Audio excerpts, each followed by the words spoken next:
Hello नमस्कार, बहुत बहुत स्वागत है जी आप सभी का हमारे चैनल पर। तो आज बहुत बड़ा दिन था टीम इंडिया के लिए, क्योंकि अब से कुछ देर पहले जो है गौतम गंभीर और अजीत अगरकर, जो कि चीफ सिलेक्टर है, कोच है टीम इंडिया के गौतम गंभीर, उन्होंने प्रेस कॉन्फ्रेंस की है मुंबई के अंदर, होटल के अंदर। और जहां पर कई सारे सवाल जो पिछले लगातार कुछ दिन से बने हुए थे कि आखिर टीम इंडिया का जो चयन हुआ है श्रीलंका के लिए, किस बेसिस पे हुआ है, किन खिलाड़ियों को मौका मिला है, किन खिलाड़ियों को क्यों नहीं मिला मौका, उन तमाम सवालों के जवाब जो हैं वो आज इस प्रेस कॉन्फ्रेंस में दिए गए हैं। तो वो मैं आपको बताता हूँ। अब से कुछ देर पहले जो है करीबन 10 साढ़े 10 बजे के आसपास ये प्रेस कॉन्फ्रेंस हुई थी। तो उसके क्या की पॉइंट्स निकल कर आते हैं वो मैं आपके साथ इस वीडियो में शेयर करूंगा, तो आप वीडियो पूरी देखिएगा। सबसे पहले तो श्रीलंका दौरे के लिए नए हेड कोच जो है गौतम गंभीर चीफ सिलेक्टर अजीत अगरकर के साथ जो है आज इस प्रेस कॉन्फ्रेंस में मौजूद थे, जहां पर तमाम मीडिया के लोग मौजूद थे, जो कि उनसे जर्नलिस्ट मौजूद थे, जो उनसे सवाल पूछ रहे थे। चीफ सिलेक्टर अगरकर ने सबसे पहले ये जवाब दिया कि आखिर सूर्य कुमार यादव को ही T20 टीम का कप्तान क्यों बनाया गया, क्योंकि पिछले 1.5-2 साल से हम देख रहे थे कि भाई हार्दिक पांड्या का नाम आ रहा था, तो हार्दिक पांड्या को कैसे इन्होंने हटा दिया। तो इस पर उन्होंने कहा कि इसीलिए बनाया गया कप्तान क्योंकि वो योग्य उम्मीदवार हैं। इस समय अगर आप तमाम खिलाड़ियों को देखेंगे, लगातार T20 में बल्लेबाजी में अच्छा कर रहे हैं, और फिटनेस सबसे बड़ा रीजन है, क्योंकि सूर्य कुमार यादव जो है ज्यादा फिट हैं। हार्दिक पांड्या को हमने देखा पिछले 1.5-2 साल में तकरीबन ज्यादातर एरियाज में उनको इंजरी का एक बड़ा कंसर्न रहा, चाहे वर्ल्ड कप 50 ओवर्स का रहा हो या उसके बाद फिर इंजरी होना हो। तो इस वजह से, क्योंकि लंबे समय तक जो है T20 फॉर्मेट में सूर्य कुमार यादव को कैप्टनसी दी जाएगी। 2000 आप देखिए 26 में T20 वर्ल्ड कप है इंडिया के अंदर, श्रीलंका के अंदर। तो उस लिहाज से भी हम एक ऐसे कप्तान को बनाना चाहते हैं जो लगातार टीम के साथ रहे, लगातार कंसिस्टेंट क्रिकेट खेलता रहे। ये एक बड़ी वजह थी जिसकी वजह से सूर्य कुमार यादव को कप्तानी सौंपी गई। तो उन्होंने कहा कि आप एक ऐसा कप्तान चाहते हैं जो सभी मैच खेले, ये एक बड़ी वजह है। हार्दिक पांड्या की फिटनेस जो है उनके लिए एक बड़ी चुनौती रही है, जिसकी वजह से उनको कप्तान नहीं बनाया गया है। इसके अलावा आपको मैं बता दूं तो फिटनेस ही एक बड़ा कंसर्न था, जिसकी वजह से हार्दिक पांड्या को नहीं बनाया गया और चयनकर्ताओं को इंप्रेस करने में मुश्किल लगी। तो इसीलिए वो एक ऐसा कप्तान चाहते थे, क्योंकि आगे क्रिकेट बहुत होगा और T20 बहुत ज्यादा है, इस लिहाज से सूर्य कुमार यादव उनको लगा कि फिट बैठते हैं टीम के कप्तान बनना। आपको मैं बता दूं कि श्रीलंका के दौरे में गौतम गंभीर रहेंगे एज अ कोच, और चीफ सिलेक्टर अजीत अगरकर की नजरें भी बनी रहेंगी। टीम के ऐलान के बाद से ही लगातार सवाल खड़े हो रहे थे कि हार्दिक पांड्या क्यों नहीं है कप्तान, तो उनकी वजह जो है, उनका जो पीछे का जो रीजन है वो आज क्लियर हो गया है। पालीकल के अंदर श्रीलंका के खिलाफ पहला मैच खेला जाएगा। आज टीम इंडिया ट्रैवल कर रही है, श्रीलंका जा रही है, गौतम गंभीर भी जाएंगे टीम के साथ। इसके अलावा और भी सारे सवाल जो हैं, बड़े सवाल जो पूछे गए, इनमें एक सबसे बड़ा सवाल ये निकल कर आया कि रोहित और विराट कोहली खेल सकते हैं क्या वर्ल्ड कप 2027 के, क्या कितने मैचेस वो खेलेंगे, ओडीआई और टेस्ट में कितना भविष्य नजर आता है, ये गंभीर से सवाल किया गया।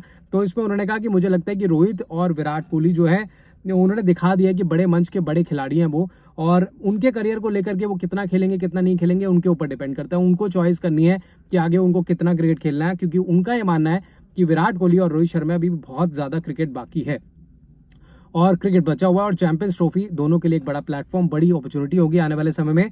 ऑस्ट्रेलिया सीरीज भी होनी है, इंग्लैंड की सीरीज भी होनी है। और अगर उन्होंने कहा कि दोनों की फिटनेस अगर अच्छी रही, और हम सभी जानते हैं कि विराट कोहली कितने फिट हैं और कितना ध्यान रखते हैं वो अपनी फिटनेस पर, तो अगर रोहित भी उतने फिट हुए तो 2027 का वर्ल्ड कप भी रोहित शर्मा विराट कोहली खेल सकते हैं। तो एक ये पॉजिटिव न्यूज है तमाम फैंस के लिए, क्योंकि हमने देखा है कि दोनों जो खिलाड़ी हैं उनकी जगह भरना टीम इंडिया में बहुत मुश्किल है इस समय, और ऐसे में दोनों खिलाड़ी जो हैं अगर 2027 का वर्ल्ड कप खेल जाते हैं, जो कि साउथ अफ्रीका में होगा, तो इससे अच्छी बात तो कोई हो ही नहीं सकती। इसके अलावा बड़ा की पॉइंट इस प्रेस कॉन्फ्रेंस का ये रहा, जब गौतम गंभीर से ये सवाल किया गया कि आखिर विराट कोहली के साथ आपका रिश्ता कैसा है, क्योंकि हमने मैदान पर देखा, आईपीएल के दौरान देखा है, टीम इंडिया के अंदर भी देखा, कहीं ना कहीं नोकझोंक होती हुई नजर आती थी, दोनों एक दूसरे के खिलाफ नजर आते थे। लेकिन अब वो टीम के एक सीनियर खिलाड़ी हैं और गौतम गंभीर कोच है, तो अब कैसे आप तालमेल बिठाने वाले हैं। तो इस पर उन्होंने कहा कि विराट कोहली के साथ किसी भी तरह का जो रिश्ता है वो टीआरपी के लिए बिल्कुल नहीं है, क्योंकि अमूमन आप देखते हैं डिजिटल चैनल्स के अंदर टीआरपी पाने के लिए जो है वो दिखाया जाता है, बढ़ाया जाता है इसको। लेकिन उन्होंने कहा कि हम टीम इंडिया का प्रतिनिधित्व कर रहे हैं, 140 करोड़ देश की आबादी है और हम उनका प्रतिनिधित्व कर रहे हैं, और एक वर्ल्ड क्लास प्लेटफॉर्म पर हम प्रतिनिधित्व कर रहे हैं। तो ऐसे में एक वर्ल्ड क्लास बल्लेबाज है, एक वर्ल्ड क्लास कोच है, और कई बार हम दोनों ने मिलकर टीम इंडिया के लिए कई कड़ी मेहनत करके टीम इंडिया को मैचेस जिताए हैं, और हम आगे भी एक म्यूचुअल अंडरस्टैंडिंग के साथ आगे बढ़ने वाले हैं। तो वो नोक झोंक वाला सवाल नहीं है। उन्होंने कहा कि हम कोशिश करेंगे कि बेहतर तरीके से रिश्ते रहें और टीम इंडिया को एक नए मुकाम तक लेकर के जा सके। इसके अलावा एक बड़ा सवाल ये निकल के आया कि भाई इस टीम के अंदर आपने विराट कोहली को रख लिया ओडीआई में, रोहित शर्मा को रख लिया आपने ओडीआई में, तो आखिर रविंद्र जडेजा क्या आपके स्कीम ऑफ थिंग्स में कंसर्न नहीं है, क्या आप उनको नहीं रखना चाह रहे हैं? उस पर उन्होंने कहा कि रविंद्र जडेजा को वनडे टीम से बाहर नहीं किया गया है क्योंकि उनका नाम नहीं था उसमें। उन्होंने कहा हमारे लिए खिलाड़ी ज्यादा इंपॉर्टेंट है और टीम की रणनीति का हिस्सा बने रहेंगे वो आगे भी। हर खिलाड़ी को टीम से बाहर नहीं किया जा सकता, 15 ही हमें चुनने थे, ये हमारी प्रॉब्लम है, लेकिन वो खिलाड़ी जो है बहुत इंपॉर्टेंट है हमारे लिए। और कभी कभी ऐसा होता है, उनका मानना है कि सभी को 15 में शामिल करना बहुत मुश्किल हो जाता है, लेकिन एक छोटी सी सीरीज है, अक्षर पटेल और रविंद्र जडेजा दोनों को ले जाना उन्होंने कहा ठीक नहीं है। अक्षर पटेल पिछले कुछ समय से बेहतर परफॉर्म कर रहे हैं, इसीलिए अक्षर पटेल को इसमें मौका दिया जा रहा है। तो टीम जो है वो डिसाइड हो चुकी है। मैं एक बार फिर से आपको T20 टीम बता देता हूँ कि टीम इंडिया की क्या है। सूर्य कुमार यादव कैप्टन है, गौतम गंभीर कोच है, जिसमें शुभमन गिल को दोनों के लिए ओडीआई और T20 के लिए वाइस कैप्टन बनाया गया है। यशस्वी जायसवाल इस टीम का हिस्सा, रिकू सिंह इस टीम का हिस्सा है, रियान पराग को मौका मिला है, ऋषभ पंत है, संजू सैमसन है, हार्दिक पांड्या, शिवम दुबे टीम का हिस्सा है, अक्षर पटेल है, वाशिंगटन सुंदर, रवि बिश्नोई, अर्शदीप सिंह, खलील अहमद और मोहम्मद सिराज, यानी कि सीनियर खिलाड़ी भी है, जूनियर भी खिलाड़ी हैं। हालांकि कुछ लोगों का ये भी सवाल था कि भाई बहुत तीखे सवाल नहीं किए गए गौतम गंभीर से, आखिर रियान पराग को क्यों रखा गया ओडीआई टीम में, ये थोड़ा समझ से परे है। आखिर क्यों जो है ऋतुराज गायकवाड़ की क्यों नहीं जगह बनी इस टीम के अंदर, जो लगातार कंसिस्टेंटली आईपीएल में भी परफॉर्म कर रहे थे, जिम्बाब्वे दौरे में भी हमने देखा बैक टू बैक उनके हाफ सेंचुरीज आई। तो आखिर क्यों शुभमन गिल को वाइस कैप्टन बना दिया गया, ऋतुराज गायकवाड़ को क्यों नहीं लिया गया? तो आई थिंक इसका बड़ा वजह ये भी है कि ऋतुराज गायकवाड़ नंबर 3 पर खेलते हैं और नंबर 3 पर आपके बड़े बैट्समैन आते हैं। अगर आप T20 में देखें तो शुभमन गिल हो गए, सूर्य कुमार यादव हो गए, या ओडीआई टीम में भी आप देख लें विराट कोहली हो गए, तो इन नंबर्स पर ऋषभ पंत हो गए, वो बैटिंग करते हैं। तो अगर ऋतुराज गायकवाड़ अगर नीचे खेल रहे होते, थोड़ा 5 या 6 नंबर पर खेल रहे होते, तो शायद मुझे लगता है कि उनको मौका मिल जाता। लेकिन आई थिंक उनका ना होना ये कहीं ना कहीं टीम इंडिया के लिए खले की बात, क्योंकि वो बेहतरीन खिलाड़ी हैं। और अजीत अग्रवाल और गौतम गंभीर का भी ये मानना है कि भाई हम जानते हैं उनको कंसीडर कर सकते हैं, लेकिन आने वाले समय में उनको कंसिस्टेंटली परफॉर्म करना होगा। और ये भी एक अच्छी चीज़ है कि डोमेस्टिक क्रिकेट पर भी बहुत ध्यान है गौतम गंभीर और अजीत अगरकर का। उन्होंने कहा कि ऐसा नहीं होगा आने वाले समय में कि आप आईपीएल अच्छा खेल रहे हैं तो आपको टीम इंडिया में मौका मिल जाएगा, आपको डोमेस्टिकली अच्छा परफॉर्मेंस करना होगा। और ये सीधा तौर पर निशाना था ईशान किशन को लेकर के, जिन्होंने डोमेस्टिक क्रिकेट मिस किया, जिसके वजह आज वो टीम इंडिया का हिस्सा नहीं बन पाए हैं। तो गौतम गंभीर हाल ही में टीम इंडिया के हेड कोच बने हैं। बतौर भारतीय कोच गंभीर की पहली प्रेस कॉन्फ्रेंस थी। कई सारे बाउंसर्स तो नहीं मिले उन्हें प्रेस कॉन्फ्रेंस में, लेकिन जिस तरीके से हम जानते हैं कि इतना क्रिकेट उन्होंने खेला, ऐसा सीनियर खिलाड़ी ओपन करते थे, तो वो सवालों को अच्छे से ग्रैप करते हैं और अच्छे से जवाब देते हैं। और पॉलिटिक्स में भी रहे तो उनको फेस करना आता है मीडिया से, तो इसलिए उन्होंने ज़्यादा मुश्किलात नहीं पैदा किए और सीधे तौर पर स्ट्रेट फॉरवर्ड आंसर्स दिए। लेकिन हाँ, ये चीज़ ज़रूर है कि आप आने वाले समय में देखेंगे कि एक गौतम गंभीर की टीम आपको नजर आएगी। अभी आप देख रहे थे राहुल द्रविड़ और रोहित शर्मा की टीम थी, राहुल द्रविड़ ने तो ट्रॉफी आपको दिला दी, लेकिन अब एक अच्छी टीम, बनी बनाई टीम गौतम गंभीर को मिल रही है। यहाँ से वो कुछ चेंजेस भी करेंगे, कुछ खिलाड़ियों को बाहर भी करेंगे। देखा हमने हार्दिक पांड्या का सिलेक्शन जो एज अ प्लेयर हुआ, अब एज अ प्लेयर वो कितना कंट्रीब्यूट कर पाते हैं वो देखना होगा। इसके अलावा सूर्य कुमार यादव उन्होंने नए कप्तान बना दिए, क्योंकि अपनी टीम तैयार कर रहे हैं गौतम गंभीर, जो कि आने वाले समय में आपको देखेगी, क्योंकि बड़े टूर्नामेंट्स आगे होने हैं। चैंपियंस ट्रॉफी है, WTC का फाइनल भी हो सकता है अगर टीम इंडिया पहुंचती है। इसके अलावा ऑस्ट्रेलिया की सीरीज हो गई, बॉर्डर गवास्कर ट्रॉफी, इंग्लैंड का दौरा हो गया, तो ये बहुत इंपॉर्टेंट है। और फिर 2026 में T20 वर्ल्ड कप है, 2027 में वर्ल्ड कप है। तो ऐसे में इस लिहाज से कह सकते हैं कि गौतम गंभीर एक प्लान के तहत चलेंगे। और आज जो है टीम इंडिया ट्रैवल कर रही है 3 मैचों की T20 सीरीज, 3 मैचों की ओडीआई सीरीज। हालांकि रोहित और विराट से इसलिए भी आना चाहते थे गौतम गंभीर, क्योंकि ज्यादा वक्त बचा नहीं है। चैंपियंस ट्रॉफी से पहले 6 ओडीआई मैचेस खेलने हैं, इसलिए गंभीर चाह रहे थे कि भाई आप इस टीम का हिस्सा बने, क्योंकि फिर 1-1.5 महीने का गैप है, उसके बाद फिर सीरीज होगी जो न्यूजीलैंड वाली सीरीज है, तो काफी वक्त है। तो इसलिए वो अपने खिलाड़ियों से मिलना भी चाहते हैं, एक बातचीत करना चाहते हैं। सपोर्ट स्टाफ को लेकर के एक बड़ी अपडेट गौतम गंभीर ने दी कि कहा जा रहा था कि 2 असिस्टेंट कोच आप लेके टेंडर डिशेन है और साथ में अभिषेक नायर है। तो उन्होंने कहा कि दोनों के साथ मैंने पहले काम कर रखा है, KKR में दोनों मेरे साथ रहे हैं और अभिषेक नायर बहुत अच्छे से उनको जानते हैं। तो वो कहते हैं कि एक्स्ट्रा बेनिफिट ही है अगर असिस्टेंट कोच जा रहे हैं, क्योंकि वो सिर्फ ना बैटिंग पोजीशन को देखेंगे बल्कि तीनों एरियाज पर काम करेंगे, बॉलिंग, फील्डिंग और बैटिंग। उसलिए आज से बहुत इंपॉर्टेंट उन्होंने कहा कि तीनों का रोल रहेगा। बाकी गेंदबाजी कोच के लिए बातचीत चल रही है, मौने मौकल हो सकते हैं, अपनी चॉइस रखिए, अब देखना होगा कितने जल्दी मिल पाते हैं। और टी दिलीप जो है फील्डिंग कोच हैं टीम इंडिया के, वो जुड़ेंगे टीम के साथ।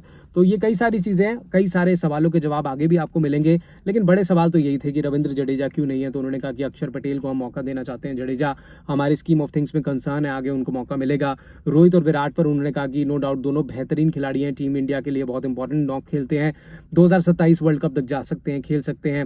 हार्दिक पांड्या के सिलेक्शन पर यही कहा कि वो फिटनेस एक बड़ा कंसर्न है, जिसकी वजह से सूर्य कुमार यादव को रखा जा रहा है। इसके अलावा संजू पर ज़्यादा बातचीत हुई नहीं है, होनी चाहिए थी, संजू सैमसन क्यों नहीं है। रियान पराग पर बातचीत हो सकती थी।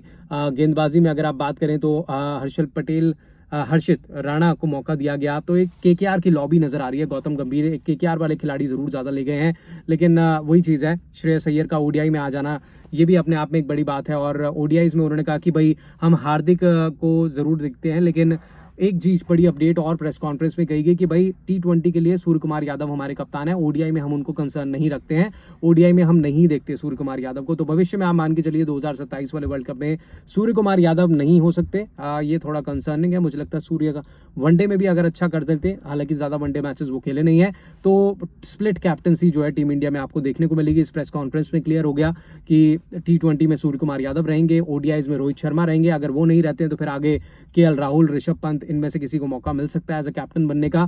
लेकिन अभी तो तय है कि ओडीआई में रोहित शर्मा आ रहे हैं, वो कैप्टनसी कर रहे हैं, और T20 जो कि पहला असाइनमेंट है सूर्य कुमार यादव और गौतम गंभीर का, इस पर भी नजरें रहेंगी कि वो किस तरीके से आगे चीजें लेकर के जाते हैं। लेकिन बहुत बड़ी प्रेस कॉन्फ्रेंस नहीं थी, लगभग 25 मिनट की प्रेस कॉन्फ्रेंस थी, उनमें तमाम सवालों के स्ट्रेट फॉरवर्ड जवाब दिए गए गौतम गंभीर द्वारा, और एक क्लैरिटी ऑफ माइंड लेकर के चलते हैं गौतम गंभीर। हमने पहले भी देखा है जब एज अ प्लेयर खेलते थे तब भी क्लैरिटी रहती थी, और अब एज अ कोच बने हैं तो भी वो तालमेल है। हालांकि थोड़ा सा झुकाव उनका जरूर रहेगा, क्योंकि अब सीनियर खिलाड़ी रोहित विराट भी जब टीम में जुड़ जाएंगे तो देखना होगा किस तरीके से बैलेंस बना के वो चलते हैं। लेकिन नो डाउट कई सारे खिलाड़ी उनकी स्कीम ऑफ थिंग्स में है जो आगे आपको देखने को मिल सकते हैं। हालांकि ये एक आधा पार्ट था प्रेस कॉन्फ्रेंस का, बहुत सारी चीजें जो हैं आगे आपको दिखेंगी जब श्रीलंका सीरीज हो जाएंगी। तो इन ओवरऑल मैंने शॉर्ट में आपको बता दिया कि क्या क्या चीजें इस प्रेस कॉन्फ्रेंस में हुई है। सूर्य कुमार यादव को कप्तान क्यों बनाया गया, फिटनेस की वजह से कप्तान बनाया गया कि लगातार वो क्रिकेट खेल सके, और हार्दिक की फिटनेस अच्छी नहीं थी इसलिए उनको कप्तान नहीं बनाया गया। विराट कोहली को लेकर के गौतम गंभीर ने कहा कि टीआरपी के लिए मैं अपनी दोस्ती नहीं दिखा सकता, मेरे और वो जो उनका रिश्ता है वो बहुत क्लोज डोर्स में रहता है, और मैं इसको डिस्क्लोज ज़्यादा नहीं करता, और हम दोनों देश के लिए करते हैं और देश के लिए बहुत बेहतर आगे करेंगे। रोहित शर्मा को लेकर उन्होंने कहा कि 2027 का वर्ल्ड कप वो खेल सकते हैं अगर फिटनेस अच्छी रही, और अभी जो पहला टारगेट वो चैंपियंस ट्रॉफी है, ऑस्ट्रेलिया की सीरीज है, WTC का फाइनल हो सकता है, तो उस पर हमारी ज़्यादा नजरें हैं। और जसप्रीत बुमराह को ब्रेक पर भी उन्होंने कहा कि भाई जसप्रीत बुमराह हमारे लिए बहुत इंपॉर्टेंट प्लेयर हैं, और किसी भी कंट्री के लिए अगर उनके पास जसप्रीत बुमराह हो तो उसको वो आराम जरूर देंगे, इसलिए आराम दिया है। ऑस्ट्रेलिया वाले दौरे पर आपको जरूर देखेंगे, और शायद मोहम्मद शमी भी दिखेंगे। श्रीलंका वाली सीरीज में जरूर आपको मोहम्मद सिराज जो है वो नजर आ सकते हैं। तो ओवरऑल अगर देखें बहुत सारे सवालों से कुछ सवाल पूछ सकते थे, ऋतुराज गायकवाड़ पर सवाल पूछा जाना चाहिए था, वो नहीं पूछा गया। संजू सैमसन पर पूछा जाना था, वो नहीं पूछा गया। यूजी चहल पर सवाल बनता था, वो नहीं पूछा गया। कई सवालों के जवाब नहीं पूछे गए, लेकिन जिन सवालों के पूछे गए उस पर काफी अच्छा उन्होंने जवाब दिया। तो ये था जी अपडेट। अगर आपको वीडियो पसंद आई तो लाइक, शेयर, कॉमेंट और चैनल को सब्सक्राइब जरूर कीजिएगा।